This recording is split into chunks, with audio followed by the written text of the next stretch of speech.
habang nakaano natin okay, pati magagawa natin i-guide and review Pwede na kami, pagkakatay. Ay, pakita ko yung isa, yun ang sabi maganda. Ito talaga gusto niya eh.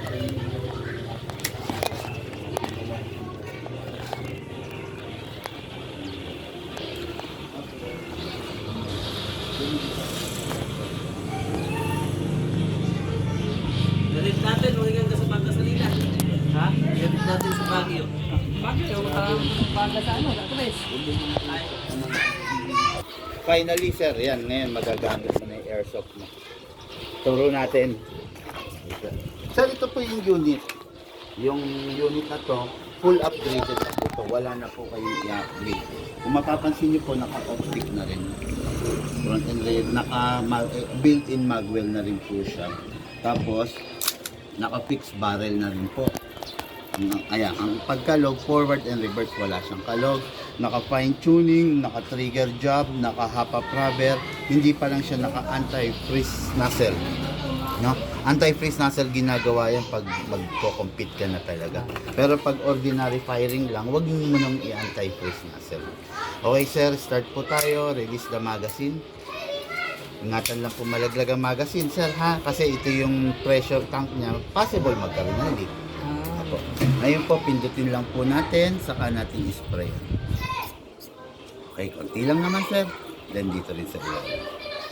By the way mga airsoft, this is the 5.1 version of the Godfather KP19S series, no?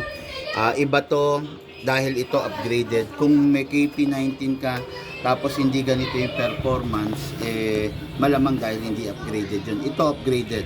Fine tuning trigger job pa lang, panalo. Okay? Sir, lalagyan na po natin to. Lalagyan naman po natin yung unit. Sa unit to, ikasa natin, ilock manually. Dito po natin lalagyan.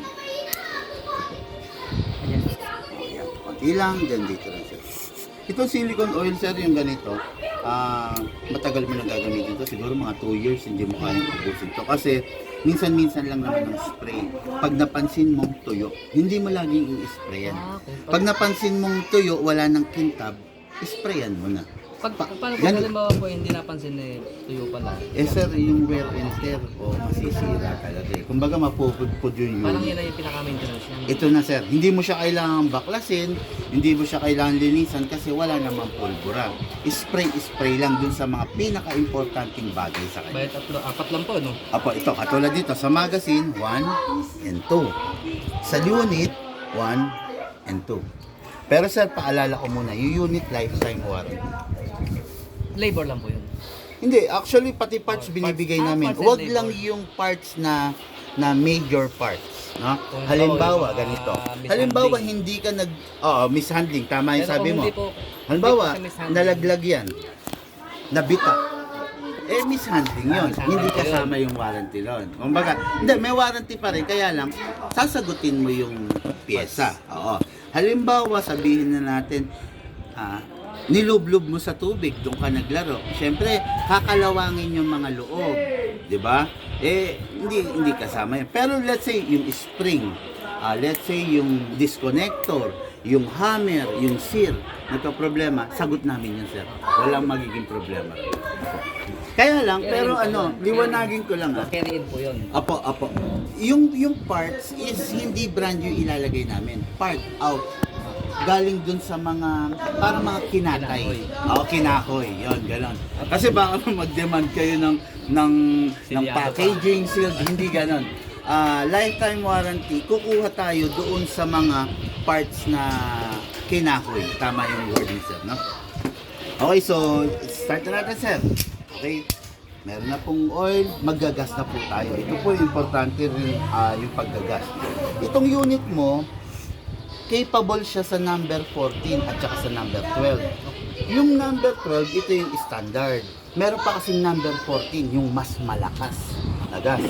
Pwede siya, kakayanin niya kasi yung laman loob niya bakal. Yung unang pinakita ko sa inyo, natatanda mo yung alloy. Hindi bakal yun. Alloy lang yan, dito lang yun. Pan 12 lang siya. Pan 12 lang. Pero ito, pwede yan sa ito. Okay, buksan ko na sir. Lagyan po natin ng gas. Ang paggagas po, kailangan pataog. Hindi siya pwedeng pahiga. Pataog, sakto mo lang dyan, idiretso mo, then press down. 1, 2. 2 seconds lang po tayo naggas kasi sir, upgraded yung unit mo. Pag hindi upgraded, magagas ka 5 or 7 seconds. Okay? Grabe oh, ang tagal na nito. Tagal na no? Tagal na nito no? Okay.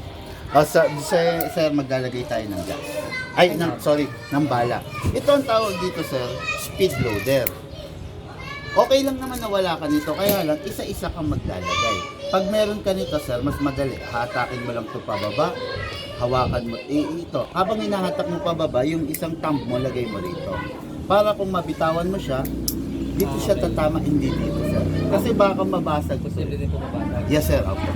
Hatak, dito po lalagyan ng bala. Sa part na maluwang.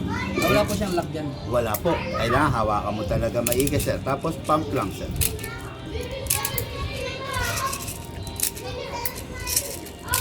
Maximum round sir nito 27. Pero ang sinasuggest ko lang 20 to 23 lang para yung spring wag masira. Tapos pag may mga bugi sir, kalugin mo lang para umalign siya. Yan. Para walang misfeeding. Kasi pag mayroong pwedeng magbara, yung tinatanong mo kanina, yung nagbabara, gano'n. Oo. Pwedeng mag-misfeeding yon, kaya kailangan dire-diretso sir. Okay? Ngayon, pasok sa unit, malakas. Asa. Bago tayo mag-firing, pakita ko muna. Kasi maluwang yung lugar nyo eh. 0.20, magaang to. Malayo mararating ito. Pero, dahil sa hangin, nagwawabol. Oo. Pag mahangin, gamit ka ng 0.25. Mas diretso to. Okay? Tapos, may mas mabigat pa naman dito. Pwede ka pang gumamit ng mas mabigat. 0.30. Opo. Tapos, yung bala, huwag nang pupulutin, sir. Yan ang makakasira sa unit. Pag naubos to, huwag pong ire-refill. Bilhin na lang po kayo ng bago. Isang canister is good for 50 magazine. Firing na po tayo, sir. Anong bababarilin mo? Bahala ka, malawak naman itong lugar mo. Naka-safe yan, sir, ha? I-unsafe mo lang. Ito na po, no? Ito pong nasa dulo. Bababa mo lang. Yo, may manok sa likod. Manok. Huwag mo. Baka mangalit. Ay, sandali, sir. Huwag ganun. I-stretch mo yung arm. Direct. Yeah. Okay, firing. May ibon, ay ibon, no? Ibon, ayun.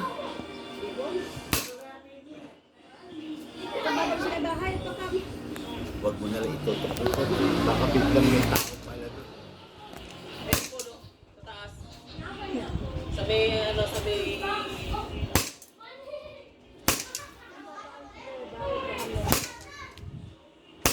Diretso pa, sir, no?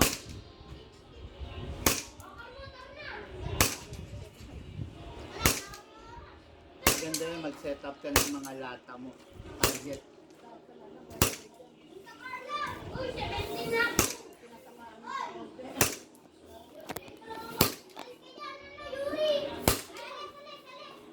Okay. Tama, isa tama. Open slide kasi wala ng bala. Next thing to do sir, release the magazine. Then, yung slide, hatakin to. Tapos, i-rest mo to. Papapansin mo sir, sa mga vlog ko, lagi kong sinasabi, pindutin nyo to. Pero dahil competition grade ko, hindi mo na kailangan pindutin. Kahit hindi ka nakapindot, puputok siya. Pag kasi kang mga pang-competition, binabypass talaga. Tapos, yun nga, kung may magnet kayo, subukan nyo yung magnet ko, didikit. Ibig sabihin, full steel yung naman loob nito. Tapos, yung unit lifetime warranty, 2 years, 3 years from now, nagka-problema, kontakin nyo lang po. Wala po tayong magiging problema. Bala, basta bala, wag nang i-reuse, yung gas wag i-refill. Mga karesop, nagkatagpo ang aming landas ng aming bossing. No? After nito, diretso na tayo doon sa food trip natin. Okay, sa Edmonds, Bulaluan. Kanina ko pa hinahanap. Thank you po and have a blessed day.